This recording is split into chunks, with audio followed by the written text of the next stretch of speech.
Welcome back to the Deep Dive.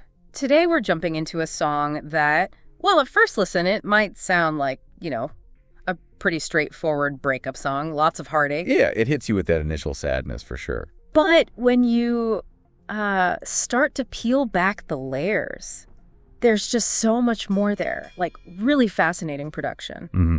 A super surprising origin story, actually, and this incredible journey it took through games and anime. It's a perfect case study, really, of how music can just grow beyond its original container. Find this huge audience in ways you wouldn't expect. Totally. So the track is I Really Want to Stay at Your House. Mm-hmm. And for this deep dive, we're drawing on a couple of things. We've got bits from the official Cyberpunk 2077 YouTube channel. Right, the official presentation. Exactly. And then we've got this really detailed page from Genius, the lyrics site, which gives us all the nitty-gritty behind it. That's a great combo. You get the polished version and the sort of behind-the-scenes look at the same time. How it was made, what it means. Precisely. So our mission here is to kind of unpack the emotional stuff in the song, definitely explore those surprising links to the game and the anime, and figure out how a piece of music basically made for a fictional world, attributed to a fictional artist even, can just blow up globally. How does that happen? It's fascinating. It really is. Okay, let's unpack this. So starting right at the beginning, I Really Want to Stay at Your House.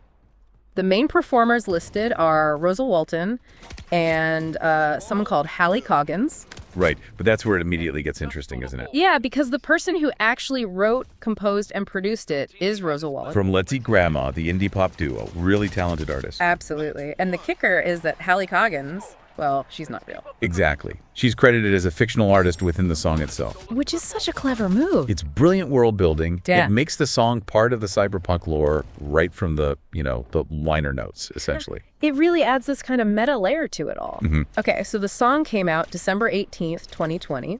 And it was track 5 on the Cyberpunk 2077 Radio Volume 2 soundtrack album. Right. We also see Neil Comer getting a nod for additional production, Blue Raincoat Music Publishing. And the copyright held by CD Projekt Red.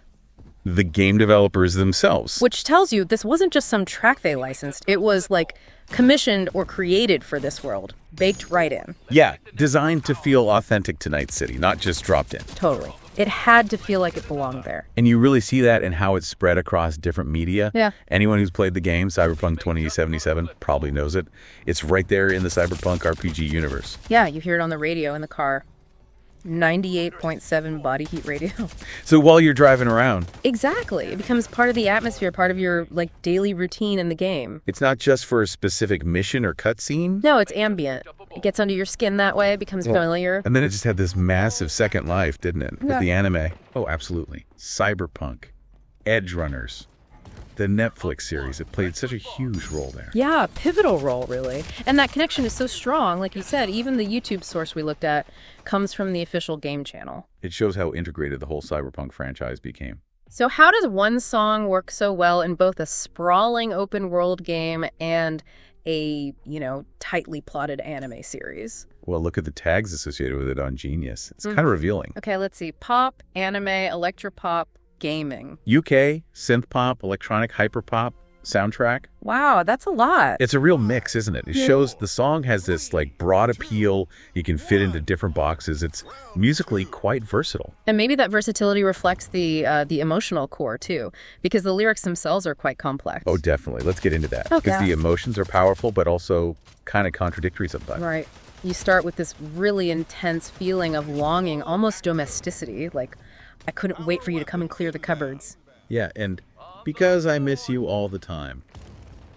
It's very vulnerable, very close. And then that chorus hook, I really want to stay at your house. It's just pure yearning. It sets up this picture of wanting closeness, wanting comfort, But then it takes this sharp turn. There's real betrayal and hurt woven in. Mm-hmm.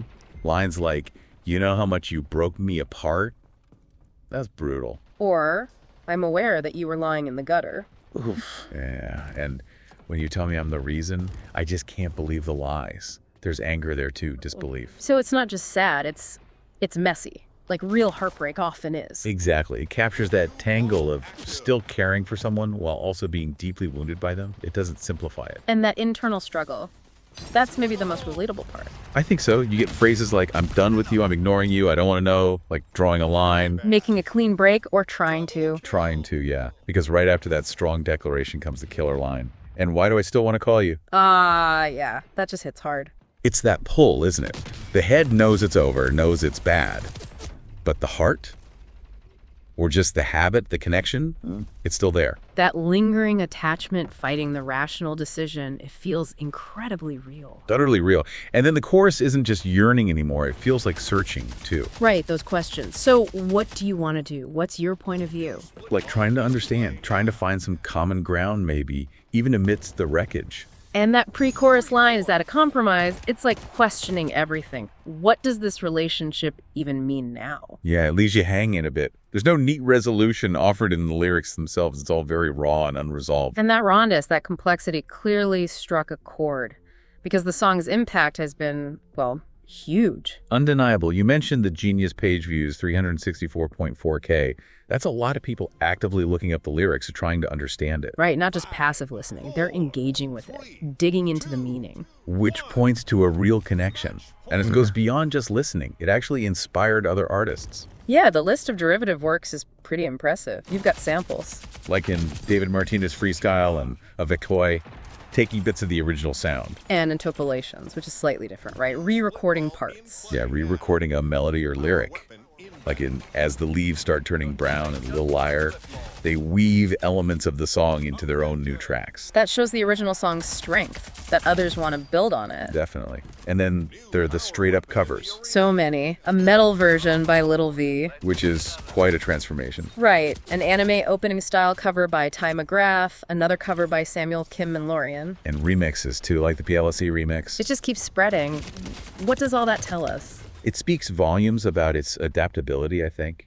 It works as synth pop, it works as metal, it works remixed. The core of it is strong enough to translate across genres. And across languages, too, right? There are translations. Turkish and Russian translations are listed. That just underscores the global reach. It connects with people regardless of their native language.